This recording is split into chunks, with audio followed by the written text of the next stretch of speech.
হয়েছিল, তখন আপনারা সবাই কি প্রশংসা করেছিলেন? আপনাদের টিভি থেকে এই নিউজটা দেখাতে পেরেছিলেন?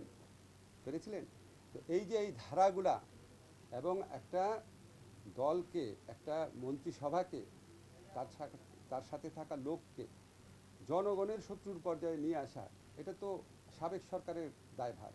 তারা এমন একটা জায়গায় নিয়ে গেছে তাদের সমর্থকদের, তাদের মন্ত্রিসভার সদস্যদের, যে একটা জনরোষের তৈরি হয়েছে। মাহমুদুর রহমানের সঙ্গে তো জনরোষ ছিল না, এটা ছিল পলিটিক্যাল ডিসিশন, ওনাকে রক্তাক্ত করা। আর অনেকভাবে অনেক সাংবাদিকদের অপদস্থ করা হয়েছে। আমি নাম নিব না, আপনারা তো রিপোর্টই করতে পারতেন না, এবং আপনাদের কারো কারো কিছু মনে করেন না, আপনাদের কারো কারো সরাসরি ইন্ধন ছিল এই সমস্ত কাজে, আপনাদের কারো কারো। এখন আপনি প্রশ্ন তুলেছেন, আমার ব্যক্তিগত অভিমত হচ্ছে আদালতে কখনোই যাওয়ার সময় কখনোই কাউকে আক্রমণ করা উচিত না, কোনোভাবেই সমর্থনীয় না। কিন্তু আপনারা একটু প্রেক্ষাপটটা বুঝবেন। সেখানে অনেক বিক্ষুব্ধ মানুষ থাকে যারা 15 বছরের চাকরি হারিয়েছে, জীবনের নিরাপত্তার ভয়ে ঘুরে বেরিয়েছে, জীবিকা হারিয়ে ঢাকা শহরে লুকিয়ে থেকেছে, গুমের শিকার পরিবার আছে, হত্যার শিকার পরিবার আছে। এখন মানুষের এত ক্ষোভ, এত ক্রোধ, এই ক্ষোভ ক্রোধের কিছু বহিঃপ্রকাশ ঘটে। সেই বহিঃপ্রকাশকে সমর্থন করছি না, প্রশ্নই আসে না। কিন্তু আপনাদের এটাও ভাবতে হবে, আমি যখন পুলিশ প্রশাসনের কথা বলেছি যে আপনারা যথেষ্ট বাধা দিচ্ছেন না কেন, যথেষ্ট বাধা দিলে তারা যদি আপনার যারা বিক্ষুব্ধ জনতা আছে তাদেরকে যদি তারা যথেষ্ট পরিমাণ বাধা দেয়, বা যদি ধরেন কোনো রকম যদি শক্তি প্রয়োগ করে, তখন তো আবার আপনার এটা অন্যদিকে মন নেবে। কারণ পুলিশ খুব ডিমোরালাইজড অবস্থায় আছে, এটা সাবেক সরকারের অবদান। তারা পুলিশকে এমন একটা মানে গণশত্রু বাহিনীতে পরিণত করেছিল যে পুলিশ সাহস করে তাদেরকে বাধা দিতে পারে না, বলে স্যার আমরা বাধা দিতে, বলে তোরা তো, ওনার নাম ধরে বলে তার পুলিশ, এটা বলে তাদেরকেই মারতে আসে, আমি যেরকম শুনেছি আপনাদের বললাম। তারপর আমরা চেষ্টা করছি বিভিন্ন কৌশলে, বিভিন্নভাবে, এটা আপনাদের বলবো না, যাতে আপনার এই ক্রাউডটা কমানোর কী কী উপায় আছে এটা আমরা চিন্তা করছি। আমি ব্যক্তিগতভাবে 2-3টা বড় দলের সাথে কথা বলেছি যে প্লিজ আপনাদের যদি কর্মী থাকে ওনাদেরকে থামানোর চেষ্টা করুন। ওনারা বলেছে ওনারা যথেষ্ট ক্লিয়ার, ওনাদের ইনস্ট্রাকশন আছে। তারপরে মানুষের স্বতঃস্ফূর্ত প্রতিক্রিয়া হলে কিছু করার, কিছু মানে ওনারা বলেছে ওনাদের মানে খুব বেশি কিছু করার নেই, ওনারা আরও চেষ্টা করবেন বলেছেন। আর মামলার কথা যদি আপনারা বলেন যে এখানে আপনার ব্যক্তিগতভাবে কেউ যদি মামলা করে, ধরেন আপনার সন্তান মারা গেছে, ধরেন পুলিশের গুলিতে, আপনার সন্তান যদি পুলিশের গুলিতে মারা যায় আন্দোলন করতে গিয়ে, অনেকের সন্তান তো মারা গেছে, 1000 জন মানুষ মারা গেছে, তার মধ্যে অর্ধেকই তো আপনার মানে অর্ধেকেরই তো আপনার পিতা আছে, মানে ওই বয়সী ইয়েরা মারা গেছে, শিশু মারা গেছে। এখন আপনারা যদি ওই সময় ফুটেজ দেখেন, আপনার পিতার সন্তান যদি মারা যায়, আপনি কি শুধু মানে কে মেরেছে ওই এলাকার পুলিশকে দিবেন মামলা? আপনার তো তখন মনে হবে যে আপনি তো দেখেছেন আমাদের সাবেক প্রধানমন্ত্রী কী বলেছেন, ওবায়দুল কাদের সাহেব কী বলেছেন, স্বরাষ্ট্রমন্ত্রী কী বলেছেন, দীপুমণি উনি কী বলেছেন, নওফেল কী বলেছেন, আরাফাত কী বলেছেন, আপনার মনে পড়বে না? এখন আপনি যদি ওনাদের বিরুদ্ধে মামলা দেন, রাষ্ট্রের কোনো অধিকার নাই আপনাকে মামলা করার, আপনি মামলা করতে পারবেন না বলার। আমার একটাই করণীয় আছে, আমাদের পুলিশের কাছে মামলা হলে পুলিশ তদন্ত করবে, তদন্ত করে সুস্পষ্ট তথ্য না পেলে পুলিশ ডিসচার্জ করে দিবে। আদালতে যদি মামলা যায়, আদালত তদন্তপূর্বক এফআইআর নিতে বলবে। আমরা আমাদের যেটুকু করার, যে তদন্ত কাজে বা বিচার কাজে, সেখানে আমরা ডিউ প্রসেস বজায় রাখার আপ্রাণ চেষ্টা করব। এটা আপনাদের প্রতি আমার কমিটমেন্ট, ডিউ প্রসেস বজায় রাখার চেষ্টা করব। এখন আমরা তো আর আদালতে হস্তক্ষেপ করতে পারি না, আমরা আদালতকে ফেসিলিটেট করব যাতে আদালত ডিউ প্রসেস বজায় রাখতে পারে। আমি এমনকি এমনও শুনেছি কিছু কিছু জায়গাতে আদালতের উপরও আপনার আপনার চাপ আছে।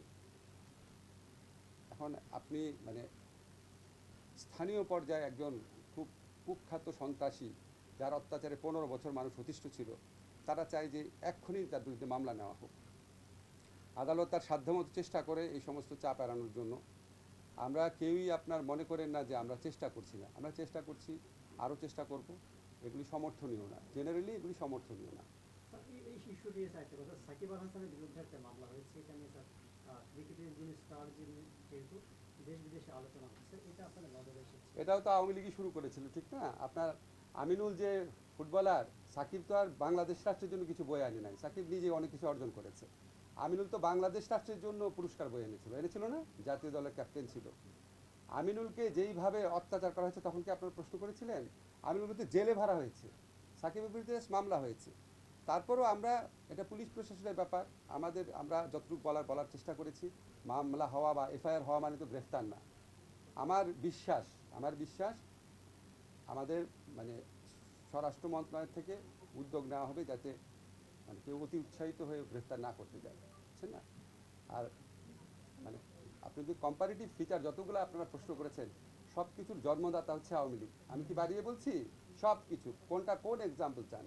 এবং তারা এমন একটা পর্যায়ে, আপনারা তো জানেন যে every action has some reaction, হ্যাঁ, ইকুয়াল রিয়াকশন বলে কিছু রিয়াকশন হয়, সেটা আমরা পছন্দ করি না, কিন্তু এই রিয়ালিটিটা তো বুঝতে হয় যে এটা তো আউট অফ দ্য ব্লু আসে নাই, আউট অফ দ্য ব্লু আসে নাই। যখন আমিনুলকে গ্রেফতার করা হয়েছে, এই দিনের পর দিন জামিন দিচ্ছিল না, দিনের পর দিন জামিন দিচ্ছিল না। আমি নিজে শুধু প্রথম আলোতে কলাম লিখেছি, আমি আপনাদের কাউকে লিখতে দেখি নাই আপনাদের পত্রিকায়। একটা জাতীয় দলের বাংলাদেশ চ্যাম্পিয়ন হয়েছিল সাব গেমসে, তার ইয়েতে চ্যাম্পিয়নশিপে গ্রেফতার করেছে, মামলা গ্রেফতার, দিনের পর দিন জামিন রিজেক্ট করেছে। সাকিবের বিরুদ্ধে শুধু মামলা হয়েছে এবং আমি আশা করি সাকিব গ্রেফতার হবে না। এবং আমাদের পুলিশ বাহিনীকে আমি যতদূর জানি এরকম একটা ইনস্ট্রাকশন দেওয়া আছে যে অবিশ্বাস্য, অ্যাপারেন্টলি খুব অবিশ্বাস্য কিছু হলে যতটা পারা যায় আইনগত সীমার মধ্যে থেকে রেস্ট্রেইন দেখানোর জন্য আর কি, রেস্ট্রেইন বজায় রাখার জন্য। ঠিক আছে, মাননীয় উপদেষ্টা বলছেন যে আমাদের দুজন সাংবাদিক ফারজানা রূপা এবং শাকিল আহমেদ তাদের বিষয়টা আদালতে একই রকম হয়েছে, সেটা আপনি কিভাবে দেখছেন? এটা আলাদা করে তো বলার কিছু নেই, আমি তো সবার কথাই বলেছি, একজন বুঝছে না? সাংবাদিক হিসেবে তো আসলে না, সাংবাদিকের বিষয়ে আমি আলাদা করে বলবো কেন? সব মানুষের সমান অধিকার। আদালত প্রাঙ্গণে সাংবাদিক প্রহত হবে না, কেউই হবে না প্রহত। এমনকি আদালত প্রাঙ্গণে যদি আপনি মানে খুনের দায়ে অভিযুক্ত, মানে কি বলবো, গণধিকৃত কোনো ব্যক্তিও যদি গ্রেফতার হয়, তাকেও আদালত প্রাঙ্গণে আক্রমণ করা যাবে। এখানে সাংবাদিকের স্পেশাল প্রিভিলেজ পাওয়ার তো কিছু নেই। আমাদের সংবিধানে সাংবাদিক অসাংবাদিক কোনো ভাগ করা হয়নি। কেউ কোনো রকম জুলুমের আক্রমণের শিকার হবে না, এটাই হচ্ছে আমার বক্তব্য। এখানে যেটা দেখা যাচ্ছে যে মামলা গ্রেফতারের পরে তারপরে মামলা হচ্ছে, যেমন এই যে দুজন সাংবাদিককে আমরা আগে শুনি না যে কোনো মামলা হয়েছে তাদের নামে, গ্রেফতারের পরে দেখলাম যে তাদের নামে এই যে হত্যা মামলা হয়েছে। এই বিষয়টা কিভাবে স্যার, দেখেন? এই যে সারা আপা একটা কথা বলেছেন স্যার, উনি বলেছেন যে মামলার যে ধরন সেগুলো আগের মতোই হচ্ছে এবং এগুলো আসলে শেষ পর্যন্ত টিকবে কিনা, বিশেষ করে পুলিশের করা মামলাগুলো গুড, না টিকলে তো ভালো। না স্যার, ভালো না স্যার, কারণ এখানে সত্যিই হত্যাযোগ্য হয়েছে। আপনাদের এই যে দেখেন, আমি কিন্তু সাংবাদিক সম্মেলন করছি না, আমি তো সাংবাদিক সম্মেলন করবো পরে একদিন। আপনাদের টপিক একটা, বুঝছেন? এখন কোথায় যে যাচ্ছেন বন্ধ করেন তো। আমি সাংবাদিক সম্মেলন করব, আমাদের আইন মন্ত্রণালয় থেকে কী কী কাজ করা হচ্ছে, কিছু স্টেপস নিব, আপনারা শুনে খুবই খুশি হবেন। একটা স্টেপস মানে মানে বলার লোভ সামলাতে পারছি না। আমরা সর্বোচ্চ গুরুত্ব দিয়ে কিছু মামলা আইডেন্টিফাই করেছি, সেটাতে আমাদের আইন মন্ত্রণালয় থেকে যা যা করার করণীয় ঠিক করেছি, কাজ শুরু করেছি। তার মধ্যে সাগররুনি হত্যাকাণ্ড অন্যতম ব্যাপার।